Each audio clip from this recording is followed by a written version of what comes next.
Du type quelle est la finalité de votre équipe? Où voulez-vous aller? Quel est le meilleur futur que vous voulez construire? Sont un préalable indispensable à l'action.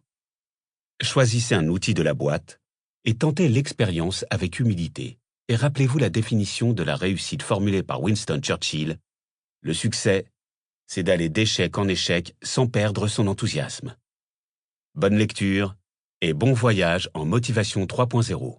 Frédéric Ray-Millet, président d'Ethic Consulting, vice-président CJD Paris. Introduction. Les casse-têtes déroutants de Harry Harlow et Édouard Dessy. Au milieu du XXe siècle, deux jeunes scientifiques réalisèrent des expériences qui auraient dû changer le monde. Pourtant, elles ne l'ont pas changé du tout. Harry F. Harlow était professeur de psychologie à l'Université du Wisconsin. Dans les années 1940, il créa l'un des premiers laboratoires du monde pour étudier le comportement des primates. Un jour, en 1949, Harlow et deux de ses collègues rassemblèrent 8 macaques rhésus pour réaliser une expérience de 2 semaines sur l'apprentissage. Ils conçurent un casse-tête mécanique simple, comme celui représenté ci-dessous. 3 étapes étaient nécessaires pour les résoudre. Il fallait d'abord ôter la tige verticale, puis défaire le crochet, et enfin, soulever le couvercle pivotant. Pour vous et moi, c'est un jeu d'enfant, mais pour un singe, c'est bien plus difficile. Les chercheurs avaient placé les casse-têtes dans les cages des singes pour observer la façon dont ils réagiraient et pour les préparer aux tests de résolution de problèmes auxquels ils seraient soumis au bout des 2 semaines. Or, presque tout de suite, il se produisit quelque chose d'étrange. Sans aucune pression extérieure, ni incitation de la part des chercheurs, les singes se mirent à manipuler ces casse-têtes avec beaucoup d'intérêt et semblèrent y trouver du plaisir. Il ne leur fallut pas longtemps pour assimiler le fonctionnement du système. Au bout de 2 semaines, ils étaient devenus experts en la matière, et 2 fois sur 3, ils résolvaient le problème en moins d'1 minute. Pourtant, personne n'avait jamais montré à ces singes comment retirer la tige, comment faire glisser le crochet, ni comment soulever le couvercle. Personne ne les avait récompensés par de la nourriture, ni par des gestes d'affection ou d'approbation. Le résultat allait à l'encontre de tout ce que l'on avait admis jusqu'alors concernant le comportement des primates, y compris cette espèce moins poilue et au cerveau volumineux qu'on appelle l'être humain. Pour les scientifiques, notre comportement dépendait de 2 principales motivations. La première est la motivation biologique. L'être humain et les autres espèces animales mangent pour apaiser leur faim, boivent pour étancher leur soif et s'accouplent pour satisfaire leurs envies charnelles. Or, ce n'était pas ce qui se produisait ici. Comme le note Harlow, résoudre le problème ne leur apportait ni nourriture, ni eau, ni gratification sexuelle.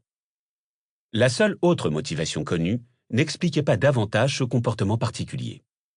Si les motivations d'ordre biologique venaient de l'individu lui-même, ce que nous appellerons motivation intrinsèque, l'autre type de motivation, au contraire, provenait de l'extérieur. Il s'agissait des récompenses et des punitions dispensées par d'autres selon la manière dont on se comporte. Ce principe est certainement vrai chez les humains qui réagissent particulièrement bien à ces forces extérieures. Quand on nous fait miroiter une augmentation de salaire, nous travaillons avec plus d'ardeur. Quand on nous fait espérer une excellente note, nous étudions davantage. Quand on nous menace de nous exclure si nous arrivons en retard ou si nous ne remplissons pas correctement un questionnaire, nous arrivons à l'heure et nous nous appliquons. Toutefois, ce principe n'expliquait pas le comportement des singes. Comme le note Harlow, le comportement obtenu dans cette recherche soulève des questions intéressantes pour la théorie de la motivation, sachant qu'un apprentissage significatif a été observé et qu'une bonne performance a perduré sans recours à des incitations particulières ou extérieures. De quoi d'autre pourrait-il donc s'agir? Pour répondre à cette question, Harlow proposa une nouvelle théorie, la théorie d'une 3e motivation. La réussite de la tâche a constitué une récompense intrinsèque. Les singes ont résolu les problèmes simplement parce qu'ils trouvaient gratifiant de les résoudre. Ils y ont pris du plaisir, et le plaisir de le faire a été leur seule récompense. Si cette idée était déjà révolutionnaire, ce qui est arrivé ensuite n'a fait qu'alimenter davantage encore la confusion et la controverse. Cette motivation nouvellement découverte, que Harlow a par la suite appelée « motivation intrinsèque », était peut-être une réalité, mais il lui paraissait certain qu'elle était subordonnée aux deux autres. Si l'on récompensait les singes avec des raisins, par exemple, ils feraient sans doute encore mieux. Or, il se passa le contraire. Avec un système de récompense, les singes firent davantage d'erreurs et montrèrent moins d'intérêt pour la résolution des casse-têtes. Selon Harlow, l'introduction de nourriture dans l'expérimentation a eu pour effet de perturber la performance, un phénomène dont aucune étude n'avait fait état. Voilà qui était vraiment étrange. D'un point de vue scientifique, c'était comme si une balle que l'on faisait rouler sur un plan incliné pour mesurer sa vitesse se mettait à flotter en l'air. Cela laisserait penser que notre compréhension des forces gravitationnelles n'était pas la bonne et que des lois que nous avions crues immuables pouvaient facilement être mises en défaut. Harlow souligne la force et la persistance de la motivation des singes à réussir les casse-têtes et note « Il semblerait que cette motivation puisse être aussi fondamentale et aussi forte que les autres motivations. En outre, on a des raisons de croire qu'elle peut être aussi efficace pour faciliter l'apprentissage. » À cette époque, cependant, cette idée des deux motivations principales exerçait une forte emprise sur la pensée scientifique. Harlow lança donc un appel aux scientifiques à tourner le dos à de larges pans de notre bric-à-brac théorique et à proposer des explications nouvelles et plus pertinentes du comportement humain.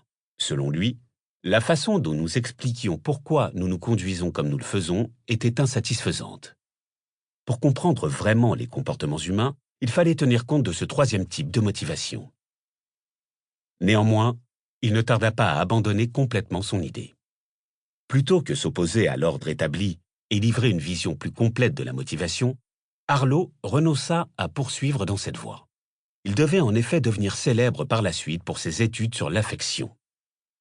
Son idée d'un troisième type de motivation allait pourtant survivre dans l'histoire de la psychologie, mais seulement en marge des sciences comportementales.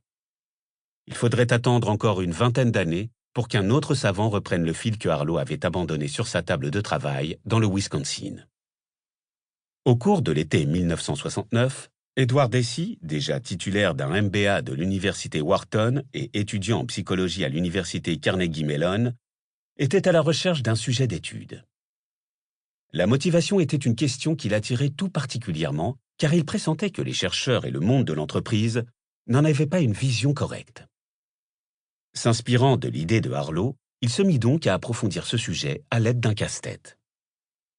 Deci choisit le cube Soma, un puzzle tridimensionnel alors en vogue et qui reste très prisé aujourd'hui encore.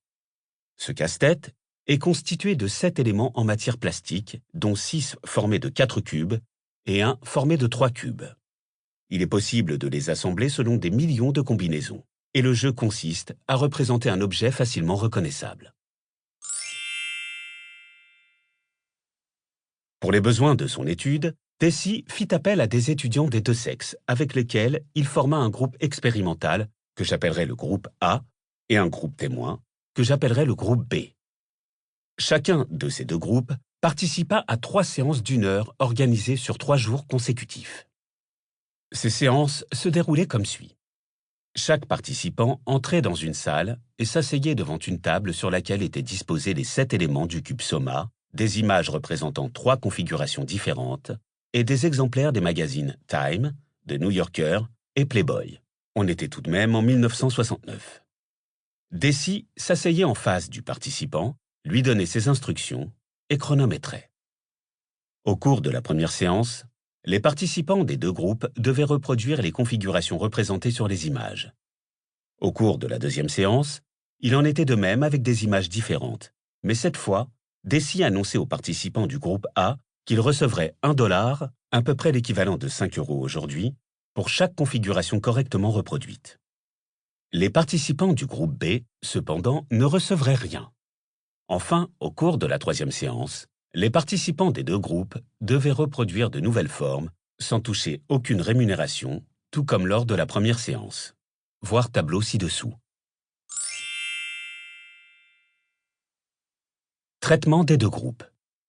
Le jeu devenait particulièrement intéressant au milieu de chaque séance, au moment où un participant venait de reproduire le deuxième exemple. Deci interrompait l'exercice pour déclarer qu'il allait